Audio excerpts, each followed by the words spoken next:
to love the hair that God gave. All right, so as you can see, folks, we're out here right now at the beach and there's water. One of the things that always breaks my heart are the number of black women who are afraid of the water. And I don't know if it's because they can't swim, maybe they fucking can't swim, but it's usually because they don't want to get their goddamn hair wet. Are you kidding me? Are you fucking kidding me? Black people, you come from a long line of warriors. You come from a long line of people who are very connected to nature. Look at the ocean. Can we get a shot of the ocean, please? Look at that majesty of the ocean. Look at the power of the water. Do you know that there's nothing more powerful than this water? You know that. The sun is very powerful, but when you are down here on planet Earth, it is the water. You know, it's whenever, of all the natural disasters, water takes out more people than hurricanes. It takes out more people than fires. It is the water. And somehow, as black people, due to the poison and the disease of white supremacy, we have forgotten ourselves. We have forgotten who we were. We have forgotten that we're one with nature. You should never be afraid of the water. Fuck your hair. I'm telling you that right now. It is a losing battle. You hate your hair because you've been taught to hate your fucking hair. And I've said this a million times. Even when black women go natural, it's still just an exercise in how can I get it really long so I can then fucking take a goddamn flat iron to it and still look white. Fuck that shit. Learn to get your hair wet. Learn to embrace Mother Nature and embrace the ocean. Because we used to be one with that. If you go to Africa, if you go to you go to some Africa, India, go to any of these other countries, any undeveloped countries, right? Go to any of them where people still have tribal communities. Go to any of these areas where the so-called non-developed places. I tell you what, they might not be developed in the fact that, what, they don't have a fucking iPod? They don't have a goddamn phone that they're playing with 24/7? What, they don't have a car? They may not have some of that stuff, but I'm telling you, they're one with nature, right? And if you're one with nature, you can be one within themselves. I mean, think about this. They survive and they live and they're happy. And they have none of these silly little stupid trappings that many of you have that makes you think that you've somehow made it. That makes you think that you somehow have some kind of freedom, right? You haven't learned to be one with nature. One with the ocean, with the sky, with the moon, with Mother Earth, and realizing, you know, some nights just go outside, look up at the stars. There's a big universe out there. And I want you to understand that when I say it's out there, you have to understand that out there is not out there, because you know what? You're out there, right? Look out there in that sky and realize that there's something out there. There's a whole universe out there, full of worlds and stars that are much bigger and stronger than you are, that are much bigger and stronger than that racist white supremacist out there that constantly tries to keep you down. Realize that you're a part of that. Gain some strength in that. And you never have to be afraid of the water or your fucking hair, right? There was one night where I was running on the beach. I was running on the beach and I was out here, I was all alone, and I was running on the beach. And it started to get nighttime. And I got afraid. I got a little bit afraid. And then I calmed myself down. I'm like, why should I be afraid of the night? I am one with this. I'm one with night. While I was running, it started to go from day to night. And it was so beautiful. It was so peaceful out here. It wasn't as wild as it is today, but this is respecting nature. It's realizing that you gotta be able to feel it. You gotta be able to know it, and it helps you to know yourself, right? So I'm running down the beach, and it was a calmer day out here. and I'm running, and there's darkness behind me. But it was darkness behind me, but it was light in front of me. It was the most extraordinary thing.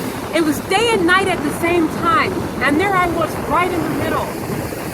And I realized white supremacy has taught me to be fearful of this, because it's fearful of it.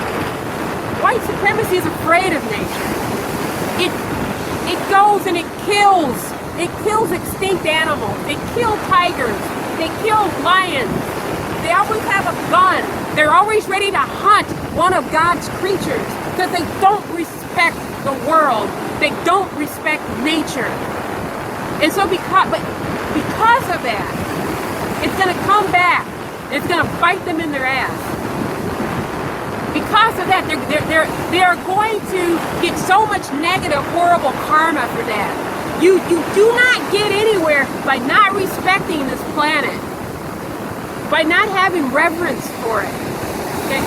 That's the reason why we have all the problems that we do right now today, because white racist evil bastards and their greed, right? Their greed has caused so many problems in the environment, and you think you want to worship that. But back to my original story. So I'm running down this beach, and there's night behind me, and there's daytime in front of me. It's right at the same. It was beautiful. And for a moment I got afraid. I thought, oh my God, I'm on this beach at night, and I'm all alone, and I'm so afraid. Until I remembered myself, and I remembered I was a part of it. And day and night both met where I was, and I was no longer afraid. And I finished running on the beach. Because at that point, I connected with nature, and I connected with the oneness of all things, and you have to be able to do that. You have to be able to understand that. You can learn so much from nature. For example, right now, if you just look at this ocean and I always say it's angry, but it's probably not angry. I'm just putting some human characteristics on it. But right now, it's a little wild right now. But I'm going to tell you about it.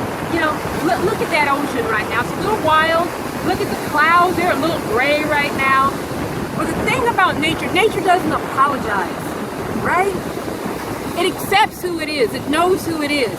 It realizes, you know what, today, I'm a little wild. I'm a little rough out here, okay? Now, tomorrow you might come out here and this ocean will be calm. But it is who it is, right? It doesn't try to be a white man. It's who it is. It accepts every aspect of its person. You know, when I hear these philosophies that talk all this bullshit, I'm good. I gotta be happy. I gotta be happy. What kind of shit is that?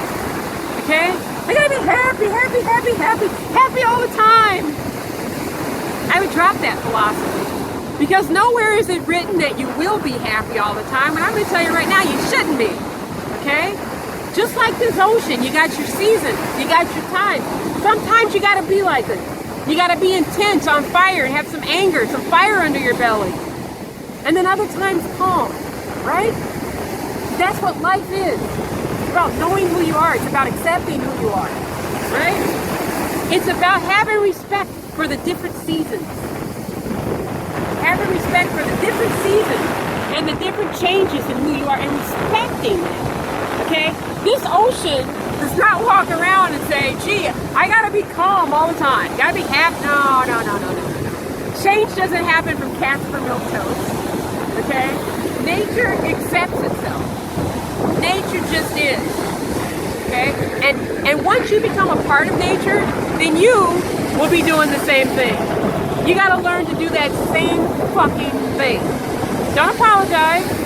And the reason why I say this is because too often times you hear people say, when you're dealing with white supremacy, don't be angry. Be a good Negro when you go in there. Tell your white master, yes or no, sir. 2 cups, sir. Beg your pardon, ma'am. No. Sometimes you got to get up in evil's face and say, fuck you. And then there's some days you got to get up in his face and say, fuck your mother too, and her mother. Okay? Because I'm not going to accept your white supremacy. I don't fucking have to. I know what you taught me, what this bullshit you've ingrained in me. You've told me to turn the other cheek all these years. I want to ask you, Hunky, when have you ever turned the other cheek? Never. So how dare you espouse a philosophy on me that you've never espoused upon yourself? Okay? How dare you? Right? The point I'm trying to tell you is the importance of getting one with nature is just not some hippie bullshit. We've been lost. And you have to find yourself in that which is greater than you. And that which is greater than you is not the white man. It's this. This is bigger than us. Grab your strength from this. Learn from this. Right? Take time out to meditate in nature. And you might say, well, you know, I don't live on a beach. How can I still meditate? Learn to meditate. Learn to go outside of this shit. Lock yourself. Get your mind outside of your environment.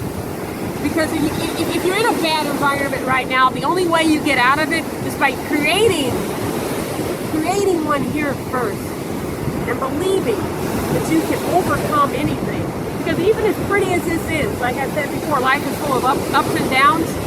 I'm still not free from white supremacy. I'm still not free from the diseases of white supremacy at all. From the poison of white supremacy at all.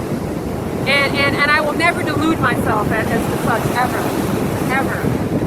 So, again, thank you for watching.